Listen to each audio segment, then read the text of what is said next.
strategically. I can get it right. I'm gonna go where the winners go. 'Cause selling ain't an option, no, it ain't in my blood. All I do is try to. Good evening, good evening, good evening. Guess what? It is Monday all over again. So, welcome to Mondays Beyond the Mic. Of course, you know this is the place where we go beyond surface level topics in relationships. This space provides us with an opportunity to delve into more personal or profound aspects of our lives. Like we said, our lives we share in the hopes that we can push someone past their pain into happiness, joy, and peace, whatever that looks like for them. So, again, thank you to our faithful followers, our faithful viewers for returning and always being here with us. If this is your first time here, welcome, welcome, welcome, welcome to the Monday Beyond the Mic experience. As a disclaimer, we talk from our personal experiences, as we said. House rules respect, respect, respect. We would like everyone to be respected. This is the space where disrespect is not displayed. If it is displayed in the chat or the platform, you will be silenced or removed from the show. So, with all that being said, co-host, how are you? How you doing out there? We got a behind the scene joke going on. So, I am doing well. I am doing well. How are you on this Monday? Monday came fast, but I'm well. We made it. So, no complaints here. All right. No complaint. Oh, we have some people already. So, oh, hold on. We already, we have to. We have to. A and A. The best moderator there is in these YouTube streets. Lady Yeah, Nova said, Anae, love you and miss you, sis. thanks, Lady Nova, for being here. Thank you so Thank much. We appreciate that. So let's get into it. Of course, we're going to have to do a recap because people are coming in from work and they trickle in. So we have to do a recap. But let's start for those who are on right now watching. Let's talk about this show. All right. So tonight we're going to talk about loyalty. Loyalty, the glue that holds relationships together, or the chains that keep us bound. In love, friendship, and even work, loyalty is celebrated as a virtue, but at what cost? How far would you go to stand by someone you cared about? And when does loyalty become the very thing that breaks you? Tonight, we will discuss the highs and the lows and everything in between. Are you ready to discover what loyalty truly means and what it's really worth? So what do you think? Very interested. I think this is a very good topic because the loyalty it comes at a price, but we got to talk to our co-host. Our co-host is down here. All right. Hey, Terrence. He said, hey, ladies. Uh, That's our co-host from the ATL. Sometimes he gets up here and he helps us out and talks from a male's perspective because this is a space where we try to provide balance so women can stop sitting around talking about men and men can stop sitting around talking about women. So, yeah, loyalty. Listen, let's do this real quick. Me in situations that my common sense should have took me out of. Plain and simple. Loyalty. Right? Being loyal sometimes could just, have that nudge and it'd be like, I shouldn't be here. I shouldn't be here. But because of your loyalty, you will stay. And for us, sometimes, being from the hood, you live by a certain code, but sometimes that code ain't always good to live by. So those are my thoughts. But let's get the definition. Let's tell the people what the definition is so we can start. All right. So loyalty is defined as or is a strong sense of alliance or commitment to someone or something, often rooted in trust, mutual respect, and shared values. While loyalty can be a cornerstone of a healthy relationships and communities, it can also become a source of internal conflict when it leads to self-sacrifice, betrayal, and misplaced devotion. So, in a study with AARP, 65% of caregivers report that they neglect their own health due to demands of caregiving, which is often driven by a sense of loyalty and duty. What are your Thoughts? thoughts on that? Because for me, I can understand that perspective. Never really lived in it, but I can understand it because I have seen it done. Right. Of course, with caregiving is like I'm losing myself, I'm drowning. I don't even have time to take care of what I need to take care of because of the other person's need. And I've also seen it to the point where, because now, you can have family members. I'm Mhm. not sure if they call, you could pay them, they can come in. Some people won't even do that because it still feels like I'm neglecting my mom, I'm neglecting my dad, or whoever that person is. They still feel the need to stay, not even realizing what it's doing to them. What's your thoughts? I guess speaking as someone who is a caregiver and has been a caregiver, I I can just don't want to tell your business. that's okay. I can see how this can happen because oftentimes you're like, oh my God, I got to get it right. And sometimes you will neglect yourself in the midst of it because you want to make sure the person who needs you, that you're there for them. Um, I think is also necessary for caregivers to block out some me time, which is something I had to learn. You need a minute for yourself. It is almost equivalent to that when you pull up in front of the house, you need like 10 minutes to yourself before you walk in because of the demands. Maybe you just came from a demanding job and then now you're going to go home. So that really the only break that you may get is the drive from work to home, and then you got to take the deep breath or woosah before you get out the car to go in, because as soon as you walk through that door, you're on your next job. So Yeah, we've had many a conversation. You be like, friend, I got to tell I'm gonna sit in this car before I go in here. So she is totally telling the truth. And even for my daughter, she works at a resident home as a caregiver, caring and giving medication and things of that sort. And her outlet is to go on vacation, which is good. mhm, So she always makes sure she takes time to go somewhere so she mhm. can just regroup mentally, spiritually, and emotionally. So yeah, excellent point. So let's go. When loyalty hurts more than it helps, loyalty becomes harmful when it requires sacrificing personal well being, like we said, mental health, or safety for the sake of others. Loyalty is no longer serving when emotional and physical exhaustion. Loyalty that drains you emotionally, mentally, or physically, leaving you with little energy to focus on your needs, is unsustainable. So you can't sustain that. Sacrificing core values. When staying loyal forces you to go against your personal values, principles, or goals, it becomes a sign that your loyalty may be misplaced. Lastly, fear of guilt or abandonment. If your primary reason for staying loyal stems from guilt, fear, or becoming perceived as selfish, or anxiety about losing the other person, it may be loyalty rooted in obligations, not genuine connection. What's your thoughts? I definitely think that there can be a sense of maybe guilt or abandonment. And I think depending on the communities in which you've grown up in, that there is this thing like you keep your family members, you don't, send them to facilities or things of that nature if you can.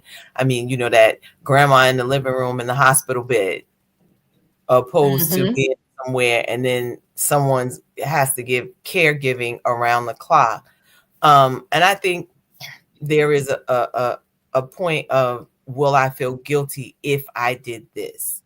But I also think is what we need to do more of in the thought of caregiving is have conversations with people in the sense or in the areas in which you can, right? Because let's say as an aging parent, you need to have those conversations prior to them coming to that point that you're the caregiver. Like, what are your needs, or what are your wishes or desires? And that's good. And I think another part to what you were saying, um, them feeling a sense of having to stay.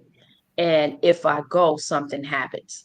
The Mhm. guilt that they feel. So part of it is if I go, something might happen and I have to be here. Yeah. To, No, yeah, I I can think definitely that's, yeah. relate. But I also think when you're in that stage, we need you need your tribe. You need a support team, because there are many times you have family members and it's one person trying to take care of. And I always say, how could and I'm just using this example, a mother who had 10 children and she could care for 10 kids, but you can't get one of the 10 to care for the mother, you know, Mhm. or have some type of rotating schedule. But I think that becomes a big problem when if one person is carrying all the weight when there are other people that can help. Okay, they're coming on in. Chanel said, good evening, all. Good evening. Hey, Nelly, good evening. Stephanie said, good evening, ladies. Hey, Steph. I shortened her name last week. That's Stephanie. I can call her that. I think I make myself feel so special sometimes.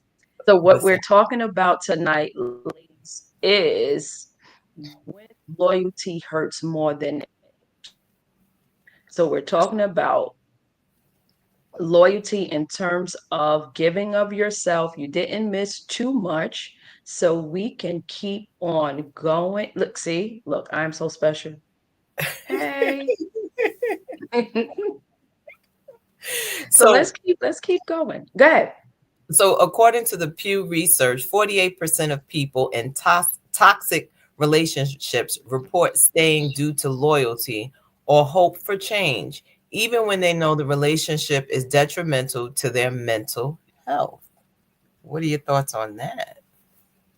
I have seen this play out. I I've actually been one, so they can put 49%, but they don't serve it. Me. Well, listen, I think we all, so we're 50. All right. So, We have 50%. Yeah, and for me, it was coming to that breaking point and realizing I am too loyal and too loyal to the wrong person. Because there is a such thing of being too loyal to the wrong person or being too loyal to the wrong thing. right. So absolutely. Absolutely. I've been one. So I'm not going to talk about nobody else. But mentally, yeah, it becomes exhausting, especially when you're a thinker. Because we say it all the time, us as women, we know, but you try to convince yourself that it's something else. And again, our culture, where we come from, the environment is big on loyalty. And I Mhm. find that so ironic because we're so loyal to the hood, but the hood ain't never been loyal to us. Now, then there's that. So if we let's keep going, it says being too loyal, meaning ignoring personal boundaries or values in favor of someone else, often at the expense of self-respect or growth. So the cost of over loyalty, people pleasing. Over loyal individuals may feel an overwhelming need to satisfy others, often sacrificing their own happiness and goals. This stems from the fear of conflict, rejection, or the perception of being disloyal if they assert their own needs. So, I don't know. People have an issue with the people pleasing. Never been your thing. Yeah. Not at all. That's the introvert in me. Self neglect. The constant focus on others can lead to burnout, physical or emotional exhaustion, and the inability to care for oneself. Over loyalty often silence personal aspirations and health concerns, reinforcing the belief that self sacrifice is noble. So, That's a good point. That's a good point. Yes, it's a good point, but yeah, I'm just saying, speaking as someone who has been and is a caregiver, um, I've learned how to block out time to say, okay, I need to adult or I need me time. And if that's going to get a massage, walking through the mall, or just taking a walk, or just doing, or going on vacation, It's like you have to Mhm. plan it, to make it work. Yeah. The last one is staying in one-sided relationships, whether it's romantic, platonic, or professional relationships. Over loyal individuals may remain in situations where their efforts are not reciprocated. They justify Mm. this by holding on to unrealistic expectations or fear of abandonment. That's a good point. They're talking to us. Stephanie says, or Steph, I don't know if I get the right to call her Steph, but some people will sell their souls to stay loyal to a person. Absolutely. Yeah, and we've seen it all the time. Let's watch this clip. Let's watch this clip. Us are just too loyal. Yes, there is a such thing as being too loyal. Like a lot of us been in situations so long, we don't even know how we benefiting from them. We know what we provide. We know the support that we giving, the effort that we pouring into it. But when we look in that mirror and take inventory, we can't even, figure out how we gaining from the situation anymore. You gotta ask yourself, man, like how many times have you took a back seat so that person can shine? Like how many times have you went out of your way, regardless of what you had going on, to support this person and what it is that they was trying to do? How many L's have you taken just so this person can advance? And then ask yourself, how many times have that person done the same thing for you?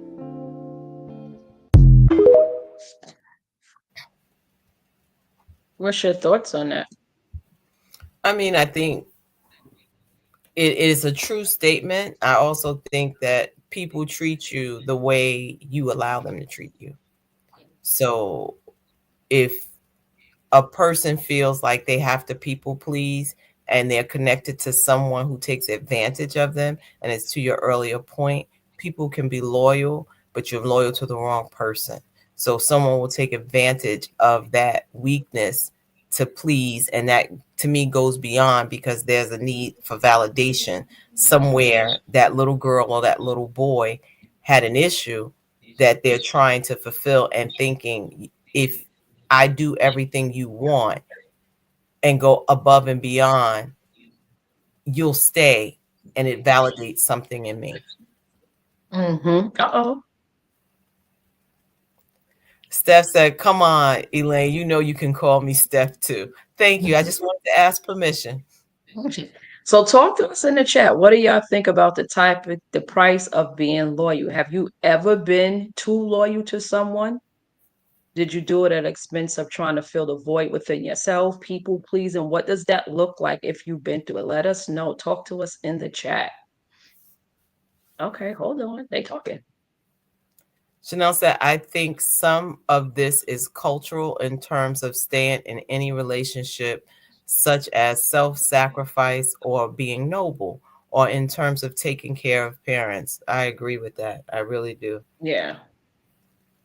Because we And feel sometimes it's that okay, obligation of like, oh my God, like I said, to the point where you can't balance out work and trying to care for someone, and so on and so forth. And especially if you're in that sandwich generation where you're trying to take care of kids and take care of your parents, that could be a lot. And if you don't have anyone to help you balance that out, it becomes overwhelming really fast. Oh, this is a good way of putting it. Anae says, I've been loyal past the expiration date. Right. And you have to know and ask yourself, like, what is that thing? Why did I stay? What was in me that I couldn't walk away? Was it the fact that I've been in this relationship for so long?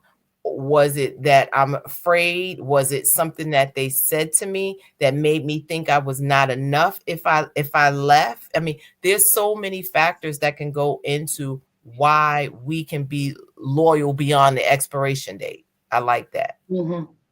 That's a good way of putting it. And one thing I like what he said is we don't know how we are benefiting from it.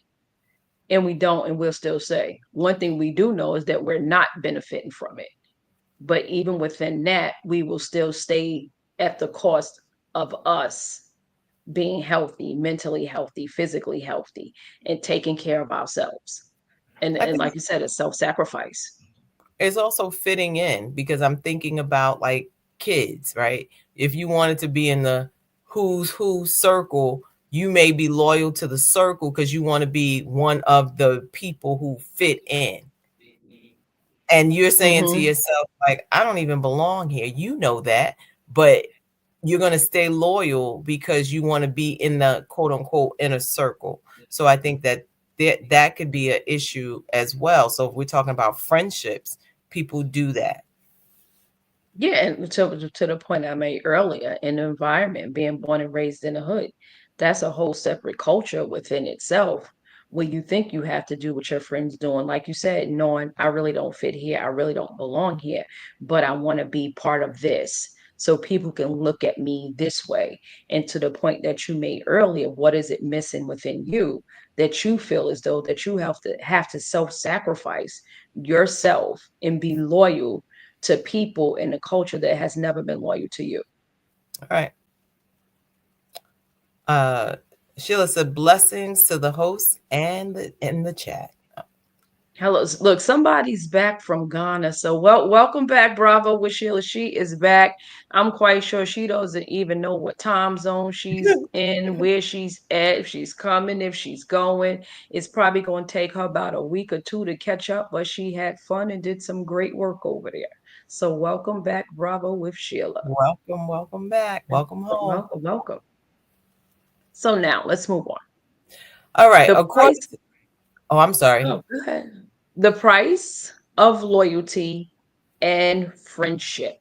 According to the Journal of Cultural Psychology, 60% of individuals from minority backgrounds feel obligated to remain loyal to cultural traditions or community dynamics, even when it hinders personal growth. See, we ain't got ahead of ourselves, but that's okay. So we're going to give a definition and context. In context, loyalty is friendship. Friendships is about mutual support, but it can become costly when it requires enabling bad behavior or enduring one-sided dynamics. Mm-hmm. Right? The next one, blind agreement.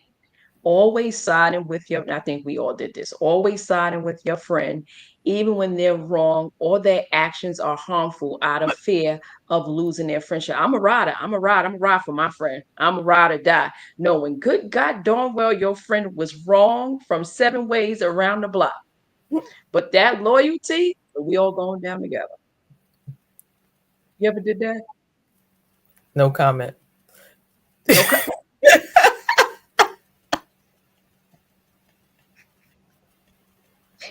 No comment. Hey, Karen says, good evening, Dr. Sanders and Coach Pache. Good evening. And talk to us in the chat, because have y'all ever listen, so I'm the only one because co-host said no comment. So I've been that rider. Like, nope, we going to the pits of hell together. Nope, you wrong. I mean, I'm thinking of a story right now. Lord have mercy. Like literally going on somebody else's territory. Wronger than 2 left shoes. Knowing it. But we gonna ride. We gonna go over here and do what we gotta do.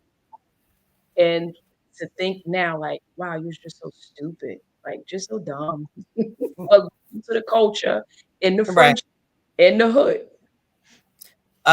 Stephanie said, oh, I'm sorry, Steph says, some people want you to be loyal to them, but won't reciprocate. So when you do something, hold on. When you do something, do it without expectations. That's a good point. And Steph is all in the notes because we're going to get to something and she's right in the vein. But so you just going to laugh? Okay, so I guess that means no comment too. Okay, nobody want to be honest. Y'all just going to leave me out here hanging tonight. But yes, they call it blind agreement. I have been that one. Feeling drained, constantly feeling exhausted, stressed, or unhappy after interactions, but sticking around out of obligations. Now, I know y'all not gonna leave me out here. Nobody's had an interaction with one friend, one person, when you just be on the phone like, Lord have mercy. If they don't, co-host is thinking, talk to us in the chat. Yeah. That one person that just drained you from the rooter to the tutor. And that part, you see them calling this like, is it emergency? It could be like, again, obligation. It could be emergency. But I answered and it's not an emergency. Lord have mercy. I got to be on this phone and just for what? I don't Y'all know. just I totally think leaving me hanging tonight. This is so disrespectful. no. I think maybe when I was in undergrad, that new set of friends and someone's coming to mind, and I used to just think like, oh my gosh, I'm gonna see this person in class, so it let me answer.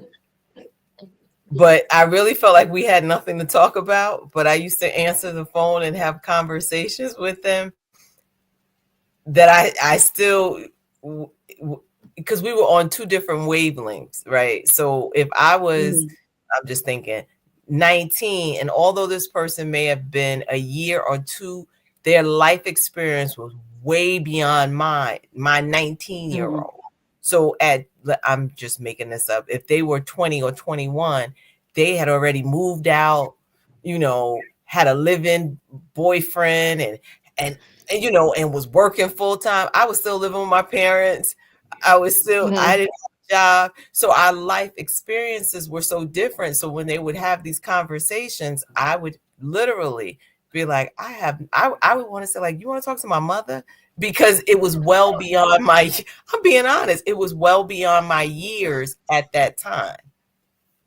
Okay, see, this is why, look, co-host from ATL said, yes, yes, yes. Thank you. I can't be the only one.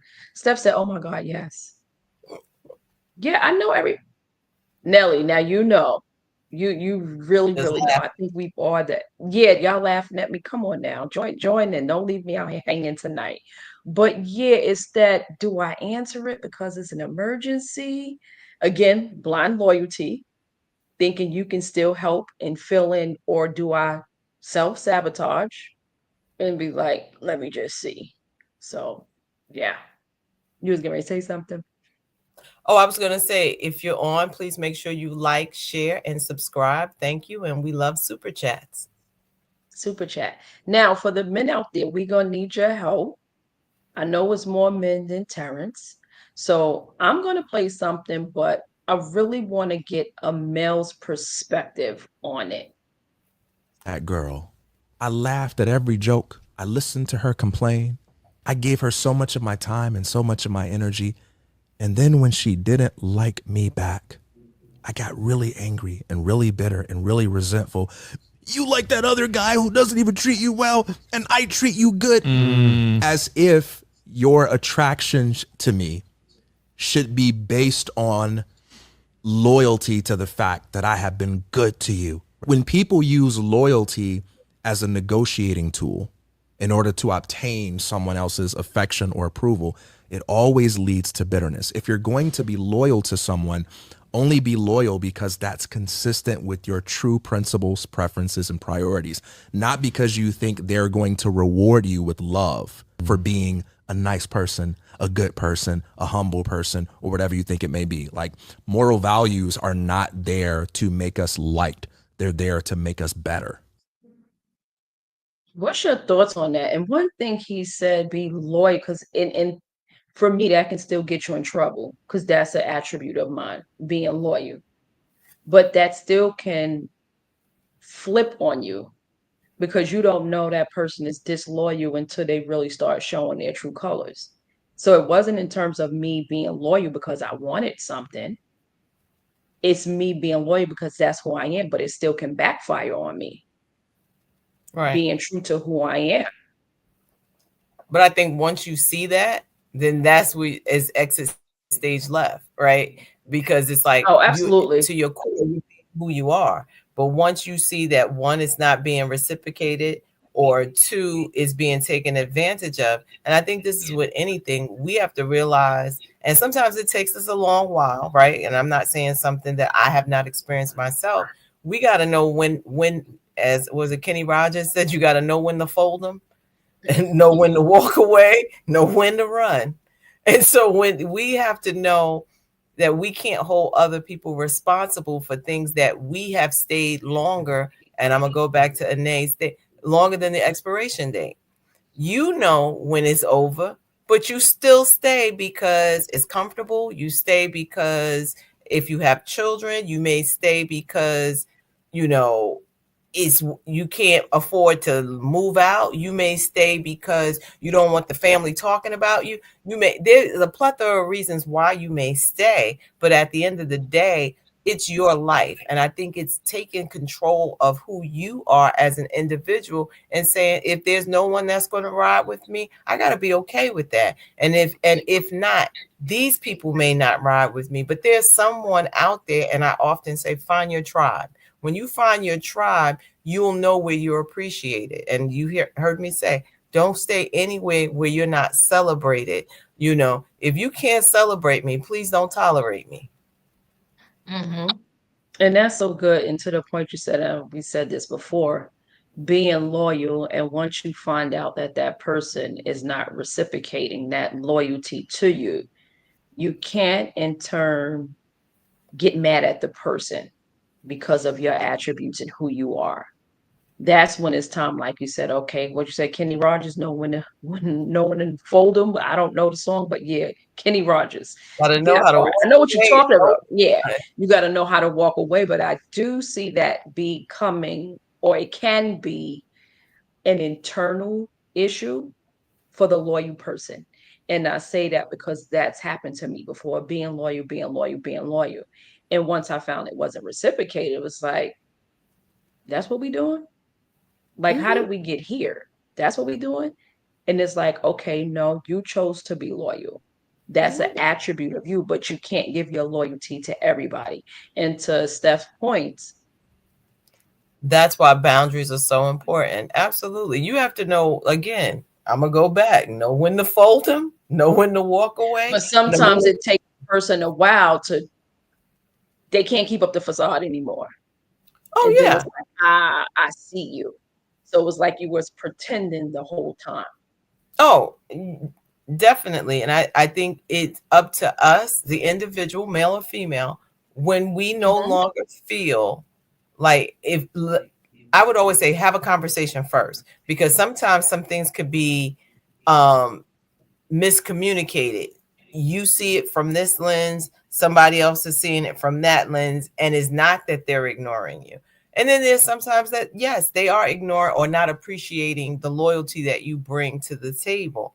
But you have to, whoever the individual is, you have to be willing to say, I am not tolerating this behavior anymore with me. Now, it may work with someone else, but for me, I'm not doing it. Well, listen, let me tell you something, because I'm going to get to Steph's comment. She said, that's right. No, check out what she said.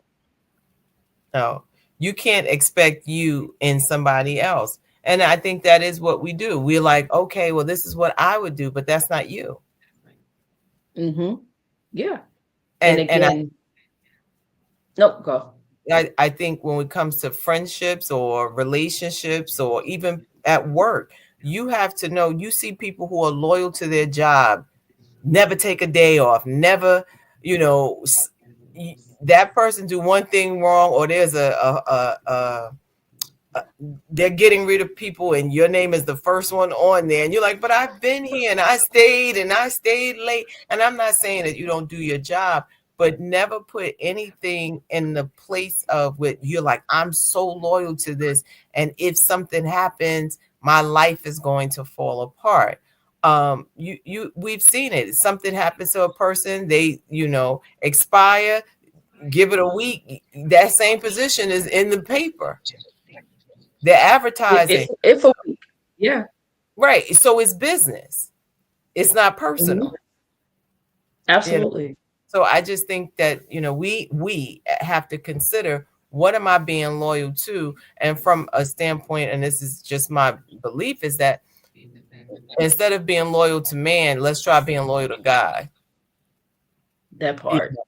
And this way, because the arms of flesh will fail you. It don't matter how much somebody wants to be there for you. It'll be a day they just can't. There's no perfect person. Mm-hmm. And so we spend a lot of time trying to get people where we want them. So we'll do all of these things to try to make you see me, love me, want to be with me. what I do, opposed to just being your authentic self and the person that's your person. And that's whether it's in a relationship or friendship or even work, right? If it's your fit, can't anyone stop your fit? Mm-hmm. And they agreeing out here. Yes, 100%. Hey, Lady Dawn B. Ma'am. Y'all can check her out on Thursday. She's on Thursdays, right around the corner. She's not even across the street. She's around the corner on Thursdays at 7 p.m. Y'all can check her out. And it's funny because you was talking about in terms of loyalty, and I just had a thought. I don't even know why this thought came to my mind, but in terms of being loyal to money, I Mhm. remember when I think it was Bernie Madoff, one of those Ponzi schemes happened. And I think the guy probably, and I could be quoting it wrong, had about 50 grand left in the bank and literally jumped off the roof. Mhm. So he was just, mm-hmm. I was gonna say, is it loyal to money or was he loyal to the status? I think it might have been both. We can't say, Right. but it might have been both. But you have people that's loyal to money. Mhm. They do anything for money. Again, from our culture, we know a lot of stories of a lot of things that happen because of What people money, do loyal for to the money. money. Right. Yeah, you singing all the songs I tonight. know they're just popping up in my head and I'm just giving them to you. You know. Um, You singing all the songs. but what But people yeah, I think that's one of the dangerous ones because we know stories of like really for money, Mhm. but yeah. Hold on. Yeah, Tino, co-host at ATL, Facts no. with the Z. Hmm. I said he gave us facts with the Z. That means it's real, real. It's real, real. So hold on, I'm going to actually drop the link for those that want to come up. So tonight we are actually talking about loyalty. And before we moved on, this guy summed it up very well. Loyalty kept me in situations that my common sense should have took me out of. Straight up. Y'all left me out here because common sense, we know it goes a long way.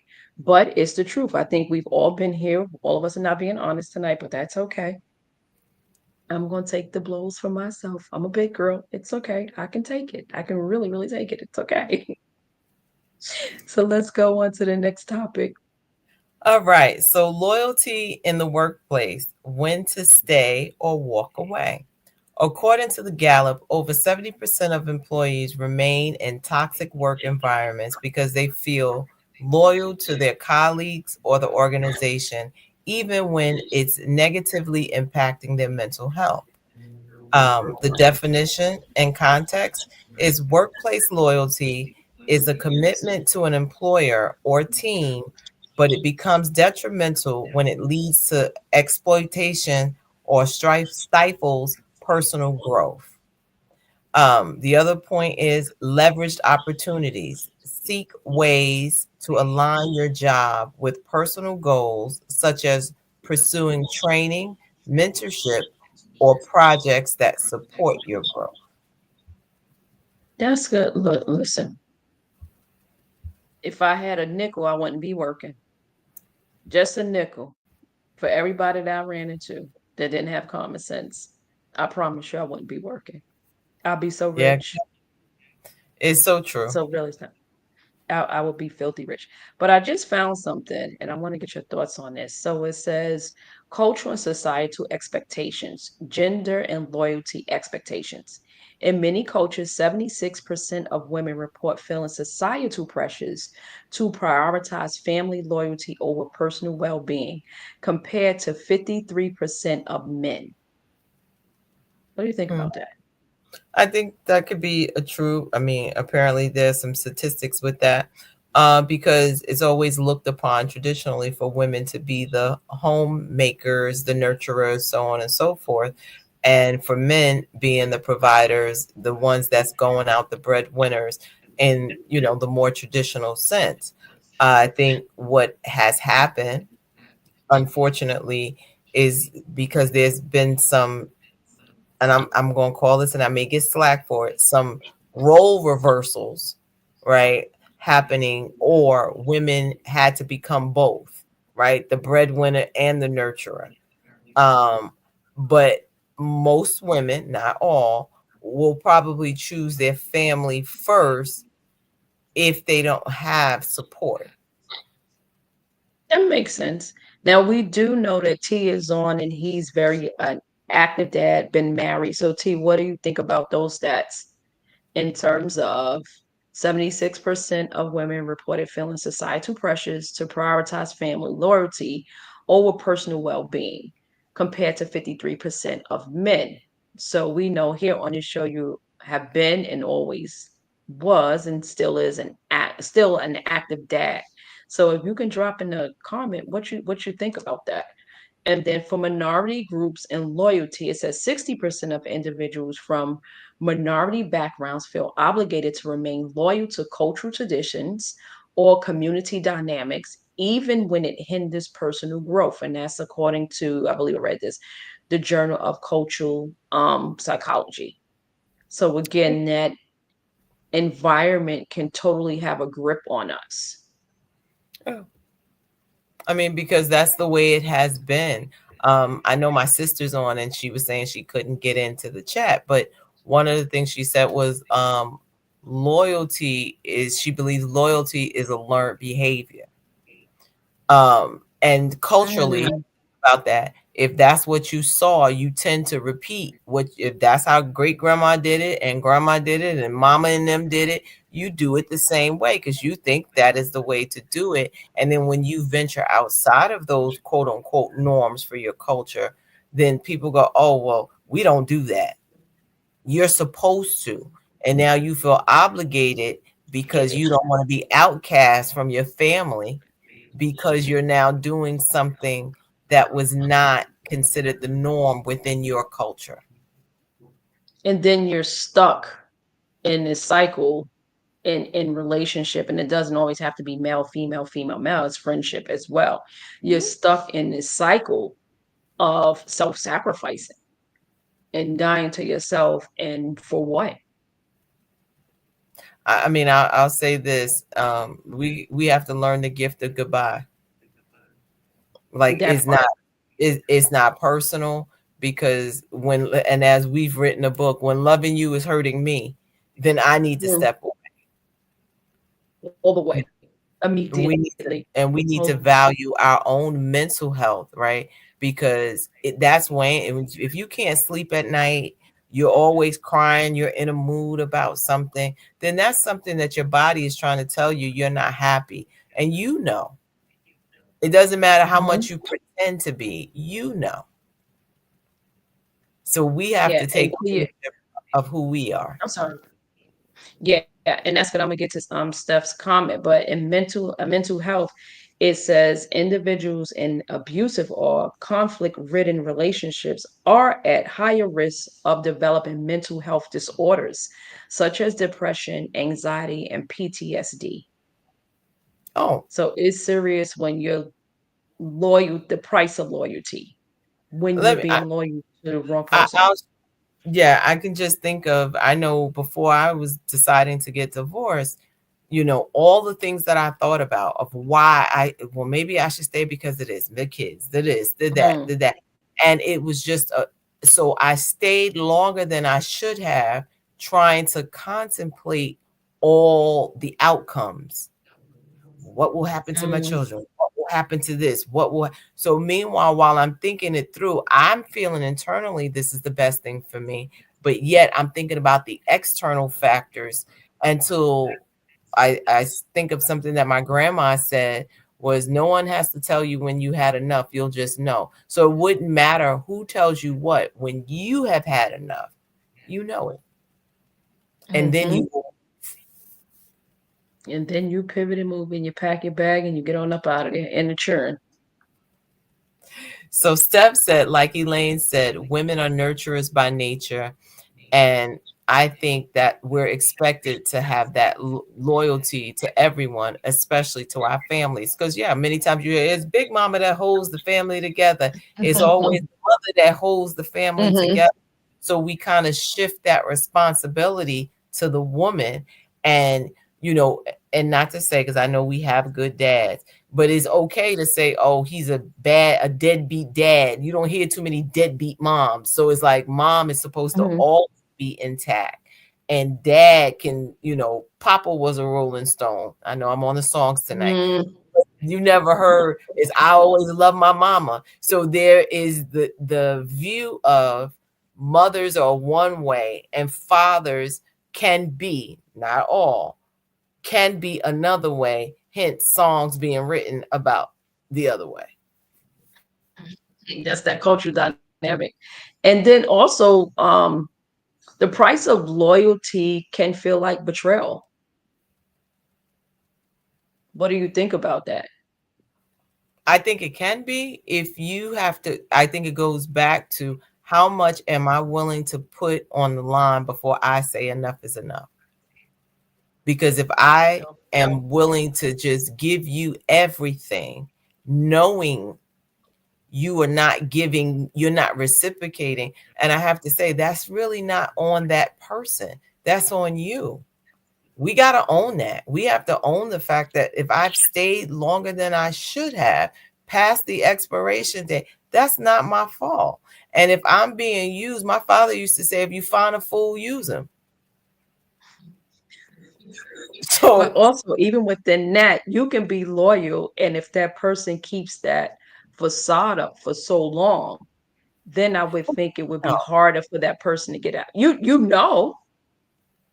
But some people just good at it. Well, yeah, I think we got to start to trust. I got it. And I think trust yourself. And I go back to expose your significant other or those friends, right? Even if it's in a relationship or friendship, expose those people to other people who love you. Because there's nothing like other people who love you will tell you, because they don't care. Your sister gonna be your sister, your brother gonna be your brother, your mama gonna be your mama. They'll just tell you, I don't think that person. Something about that person something ain't right. Right. You more than right. I can just remember my mother telling me things about people. I was like, no, that's my friend. Them little signs. You're like, well, what's that mean? Well, I'll be careful if I was you. So take those warning signs, and say, if these people, they love you and they have nothing to lose, they have nothing to lose by telling you the truth, or they have nothing to gain by telling you the truth. So they don't have to just fill your head up with things for you to like them. Usually your siblings could care less. They like, you still gonna be my sister. So T is giving his response. He says, yes, a lot of men and women will stick around in a toxic relationship for the kids. But we got to understand that this only causes the kids to think toxic relationships are normal. I agree. That's a good point. That is a really good point. Yeah. I think, you have to be willing to break the cycle, because you could have grown up in a toxic environment, right? The couple that's married. And that's a hard decision, because, and you've heard me say it on the show, no one gets married and said, yeah, I think in 10 years, I'm going to get rid of you and, trade you in for a new model or whatever the case may be. Right. You get married or you're with someone and you start a family and you think we're going to be together until death do us part. And when that doesn't happen, you have to make a decision. Do I stay, especially if it can't, or you don't see it being better, or you don't have two willing participants to work through the relationship? So you have to show your children better, because if not, they're going to repeat the cycle. Learn behavior. Steph says, what if it's a family member you are being warned about? Stay away from them. Same thing. Right. I think it doesn't, because here's the thing. When we're younger, let's say if it's our siblings, we don't have a choice, because 9 times out of 10, we're all in the same house. But once you become an adult, you have the right to walk away from anybody. It could be a mother child relationship. It could be a sibling. It could be any of those relationships. Once you become an adult, I can love you, but I don't have to be in your presence to love you. And I've And said this often. We love people. You could love somebody, but you don't like them. listen, my grandmother used to say, feed them with a long-handed spoon, baby.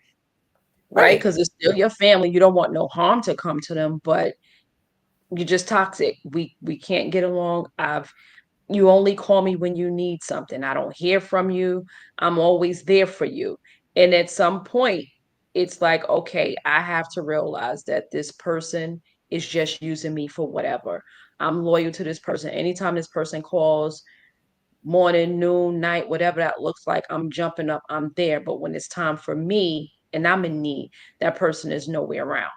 So absolutely, you have the right to advocate for yourself and walk away. Hold on.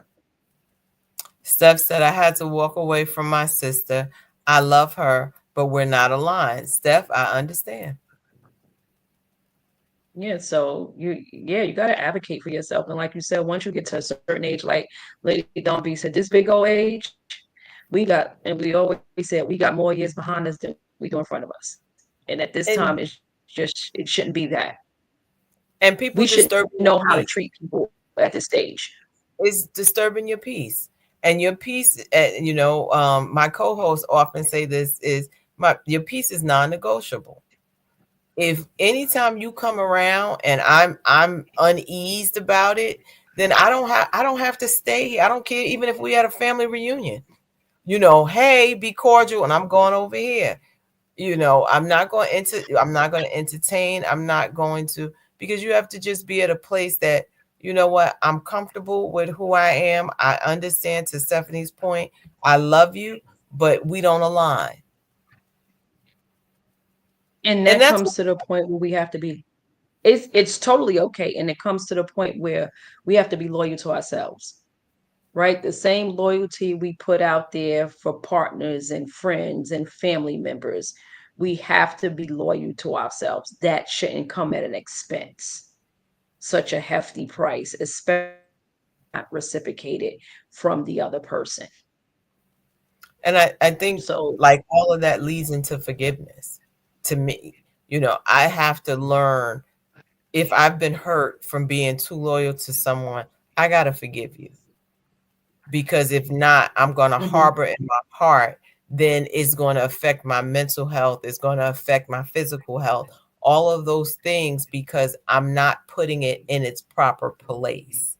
So forgiveness of the person or the people is crucial for you to move on, because if not, my former pastor used to say this, you will cut on people who did not, you'll bleed on people who did not cut you. So if you don't put that in check, when the proper person comes along, whether that's friendship or relationship, you will not display the true you because of past experiences. And even within that, forgive yourself. And just realize you was loyal to the wrong person, or maybe you was loyal too soon. But even with forgiving the other person, I will also say forgive yourself. And again, back to those boundaries. And don't show who you are. Yes, you can be authentic without showing your cards in terms of all your attributes. Let that person earn that loyalty and not just give it away. Stephanie says true. Terrence says, love yourself more. Absolutely. And I think that's a part of it. We always talk about self-sacrificing, but I also think about self-preservation. Being self-aware. I need to save me. I need to make sure I'm fueled and full so that I can love from the right place. And I think that's why we have so many people are broken, because instead of us dealing and healing, we're just pretending and moving on. I'm good. Because how many times we said that? I'm good. And we're not good. It's that interprets I'm strong, whatever. So I'm good and whatever. Those are our favorite words. Yeah, but you're strong and you're crumbling on the inside, right? So it's like, what are you doing? It's counterintuitive. It makes no sense. So Yep. again, I think this was a great conversation. Thank you all for chiming in the chat. Like we said, we could not do this without you all being here and talking to us and keeping the show moving. But when loyalty becomes a chain, do a self reflection. Ask yourself if the relationship or situation is aligned with your values, goals, and well being. Acknowledge the emotional cost of staying loyal. I'll say that again. Acknowledge the emotional cost of staying loyal and evaluate whether those costs outweigh the benefits. Coles, what do you want to leave them with? I would just say when we're talking about loyalty, love yourself enough to know when to walk away, because no one has the right to your attention and time that's not worthy of it. That's very good. So we thank you all. Steph, we will see you next Monday. Hopefully. Listen, y'all, next month is Black History Month, and we got some things going on for Black History Month. We're going to be talking about some Black powerhouse couples in terms of modern dating. So yeah, we're gonna need y'all to get in because we're talking about our people. You know, they give us the shortest month, but we're gonna make the month do what it do. And from us at Harlem Girls Inc., remember there is more in you, and we are out. All I do is try to construe this life of mine into